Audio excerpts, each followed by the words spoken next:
Ovih dana javnost u Vršovcu je upoznata sa negodovanjem grupe građana za Bolji Vršac, da im je odbijena lista, smatraju da su oštećeni, smatraju da se radi o skandalu. Kako to vidi Gradska izborna komisija u Vršcu? Ja vam mogu reći da smatram da je Gradska izborna komisija u potpunosti ispoštovala proceduru. Naime, dana 11.3.2016. grupa građana za Bolji Vršac podnela je izbornoj komisiji izbornu listu sa 45 kandidata za odbornike Skupštine grada Vršca na izborima raspisanim 24.4.2016. godine pod nazivom Za Bolji Vršac grupa građana.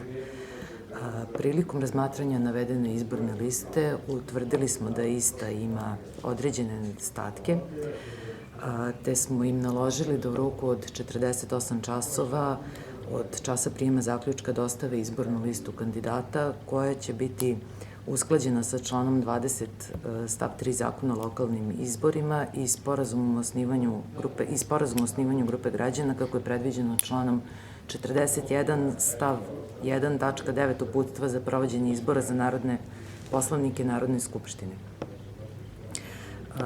Naime, bilo je potrebno da nam dostave usklađenu izbornu listu kandidata tako što će se između svaka 3 kandidata po redosledu nalaziti kandidati koji su pripadnici manje zastupljenog pola na listi.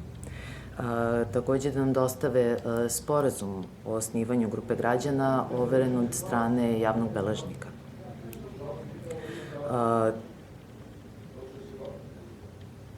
Imali su za to neke određene rokove? Oni su za to imali određeni rok od 48 sati. Oni su nam dostavili dopunu dokumentacije. I gde je nastao problem? Da li to nije dovoljno bilo? Problem je nastao zato što smo smatrali da nisu postupili po našem zaključku u potpunosti, odnosno da nam nisu dostavili ispravnu dopunu dokumentacije. Na osnovu toga doneli ste rešenje o odbijanju? Na osnovu toga smo doneli rešenje u kojem smo odbili listu. Oni su imali rok od 24 časa da se žale Upravnom sudu, što su oni učinili.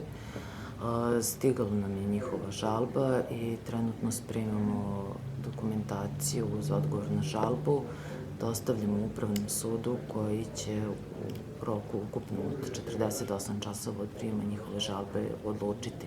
Znači, odnosno će naše rešenje potvrditi, ukinuti ili preinačiti. Ljudi iz grupe građana za Bolji Vršac najavljuju i krivične tužbe. Da li imate neki komentar na to?